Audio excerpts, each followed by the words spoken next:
ذكرى استشهاد الإمام الحسن صلوات ربي عليه. الإمام الحسن بن علي المرتضى صلوات ربي عليهم ولد الإمام صلوات ربي عليه 3 هجري 15 رمضان، وتزوج من 9 نساء: جعدة بنت الأشعث، وهند بنت سهيل، وأم بشير، ورملة، وصفية، وضمياء، وفاطمة، وأم كلثوم.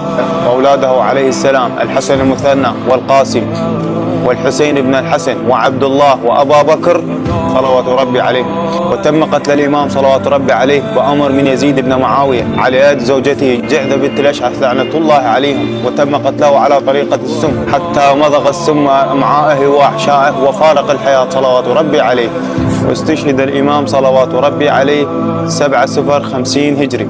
إنا لله وإنا إليه راجعون. بسم الله الرحمن الرحيم. وسيعلم الذين ظلموا أي منقلب ينقلبون.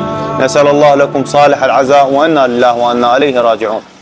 ايش قبرك يظل بيا ذنب مهدوم يا ابني، قبرك يا يما يا وقت ونشوفه مبني، قبرك يزوره وما يترك اللي يحبني، قبرك نفس شف الهدم قبرك ضربني.